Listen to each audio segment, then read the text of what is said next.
Yeah, now we understand the difference between arithmetic shift and a logical shift in this session. Okay, just stay focused.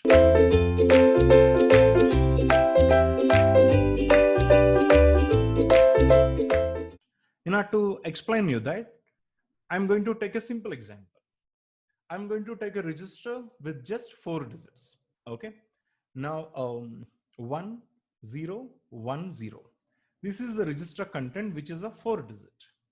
But and as it is a data, I may have an additional digit. That is a sign. This is sign, right? And you know that this 0 is going to represent positive sign. Okay. If it is 1, 1 is going to represent negative, right? Okay. So how the shift is going to perform?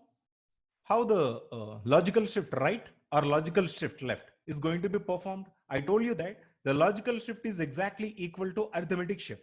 The way the shift is being performed is exactly one and the same. Let us see how logical shift right is going to get performed. Okay, right is this direction.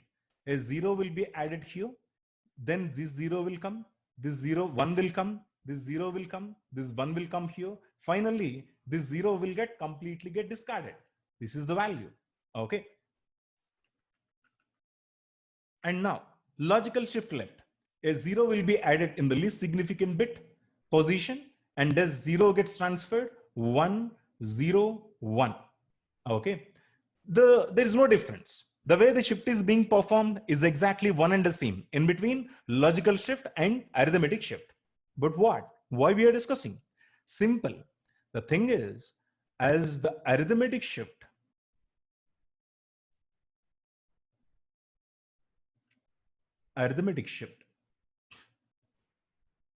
is going to get performed on a numeric value, the programmer should ensure that sign is not changed. Sign should not change. Should not change. Because sign is an important thing. Sign can never be changed. That is, before you perform the shift and after you perform the shift, sign will be one and the same. Sign should be one and the same. Now you can clearly see, as I perform arithmetic shift left to this direction, sign has been changed, right? Earlier, the numeric value is a positive numeric value, positive number. Now the numeric value is a negative number. This is the biggest problem. When you perform arithmetic shift, sign may get changed. So the programmer should ensure that this sign should not change. Okay, how? Let us see.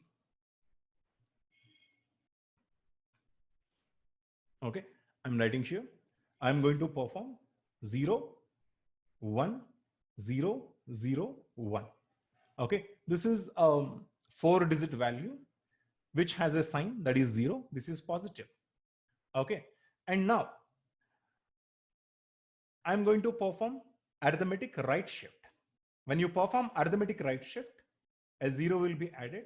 This 0 will come here, this 1 will come here, this 0 will come here, and this 0 will come here, and finally 1 will get discarded. Here there is no problem because I'm performing, what is this? Arithmetic right shift. I perform arithmetic right shift. Sign is not changed. Why? Because a 0 is going to replace this 0. Okay, this 0 is moving to the left position. Sorry, this 0 is moving to the right position, and 0 is occupying a 0. Okay, then there is no problem. But the number is a negative number, then there comes a problem. For the arithmetic shift right, if the number is a negative number, then we are going to face a problem. 1 1 0 0 1 is the number. Now the sign will get changed in the arithmetic shift right. Now in the this place, I'm going to put a 0. This 1 will go here, this 1 will go here, this 0 will go here, this 0 will go here, this 1 will get discarded, right? So whenever you perform arithmetic shift right, if the number is a negative number, then it will become a positive number. Okay.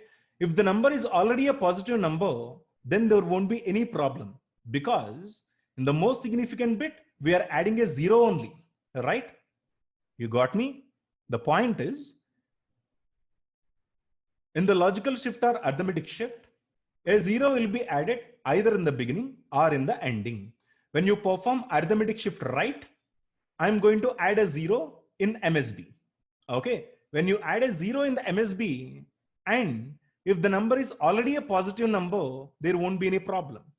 But when you add a 0 in the MSB, and if the number is a negative number, then there is a problem. Negative number becomes a positive number. Okay. And positive number will remain the positive number even after you add a 0 in the beginning. Okay. So the observation here that we got is, the observation here we got is, positive number will remain positive.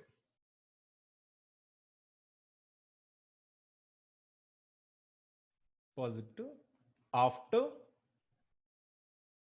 arithmetic shift right.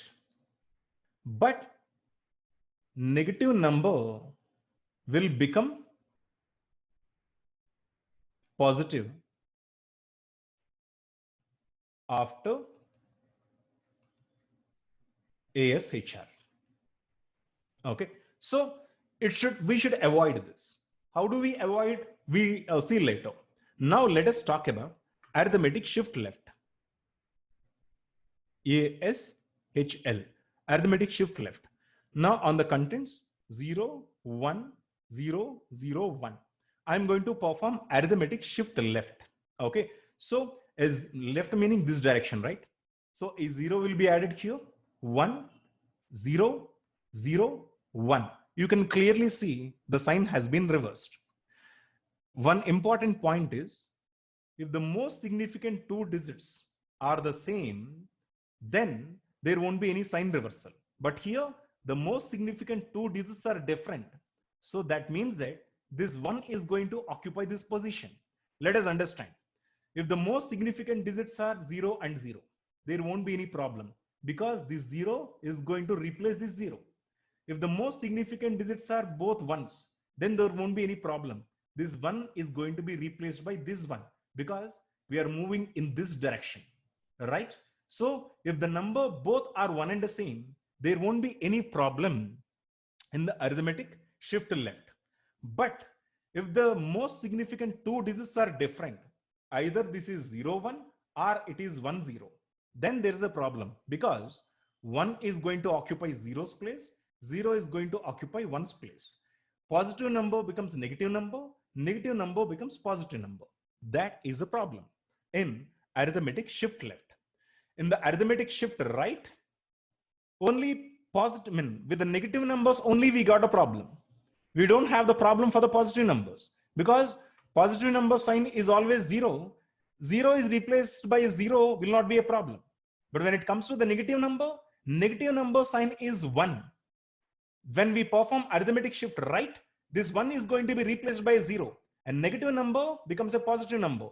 Positive number after the arithmetic shift right will remain the positive number, but negative number will be converted to a positive number because the sign is getting changed from 1 to 0. Then we have a problem. But when it comes to arithmetic shift left, what might be the problem?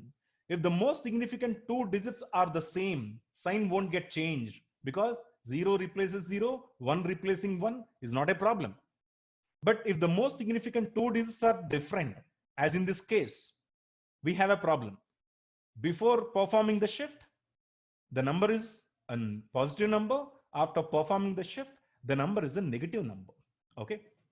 So what we do is, being a programmer, being a designer, we should avoid this. The sign reversal should be avoided.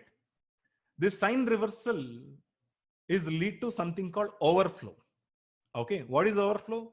Unnecessarily reversal of the sign is a condition in the system which is called an overflow condition. Okay, in the flag digits, if you could remember, I did have an overflow flag. This overflow flag will be equal to 1 when the sign of a number is accidentally changed after performing an operation. Regarding this, I explained you guys in the flag digits, the flag register session. Okay. Now, how to avoid, let us stay focused. Okay. What you do is, first of all, we need to detect the condition for the sign reversal. For detecting the sign reversal for arithmetic shift left, what we do is, we will connect the first two digits to the XOR gate. We will connect the first two digits to the XOR gate. If the XOR gate output is equal to 0, there won't be any sign reversal. If the XOR gate output is equal to 1, there will be a sign reversal. That is purely because XOR gate output will be 0 if both are equal. This is either 0, 0 or 1, 1. XOR gate output will be equal to 0. XOR gate output will be equal to 1 only if these two are different. Let us say this is 0, 1, it will be 1, or it is 1, 0, it will be 1. These should not be different. When these are different, when you perform an arithmetic shift left, there will be a sign reversal. This 1 is going to occupy this 0. This 1 is going to replace this 0. This 0 is going to replace this 1. Okay. So sign is getting changed. In order to detect this sign reversal, what we do is, we will connect the first two digits of the accumulator on which the shift is being performed, connected to that is getting connected to XOR gate. Okay. If the XOR gate is connected to this first two digits, then the output of the XOR gate will tell you whether there will be a sign reversal after performing the shift or not. That's it. Okay. So when there is a sign reversal is detected, manually we need to reset the sign back to the previous digit. Okay. Let us say in this case, what happened? 0, 1, 0, 0, 1 is becoming as 1, 0, 0, 1. As no? 0, 1, 0, 0, 1. It will become as 1, 0. This is must be 1. And this is 0. I did it wrong. Okay. This, when you perform arithmetic shift left, this is right, I told. This 0 will be put here, 1 will be put here, 0 will be put here, 1 will be put here. Okay. Sorry, this 0 will be put here, and this 1 is going to take the place of 0. Okay. So this is the value after performing the shift. So what we do is, after performing the shift, we manually recorrect this. This 1 should be changed back to 0. That's it. This is how correction mechanism works. A designer will have to manually recorrect a sign which is reversed after the shift operation. Manually, he need to go to the first digit and set it back to the previous digit. That's it. How you are going to detect the sign reversal? The sign reversal will be detected by connecting the first two digits of an accumulator on which the operation is going to be performed to a XOR gate. That's it. XOR gate output is going to decide whether we're going to experience a sign reversal or not. That is all about arithmetic shift right and arithmetic shift left. Okay. One more thing is, arithmetic shift right is equal to a number divided by 2. Arithmetic shift left is equal to a number multiplied by 2. Just have a look at. Take a number and try to perform arithmetic shift right and arithmetic shift left. And let me know if this is equal to divided by 2 or into 2 or not. We will see, how this is going to happen when we have an interactive session.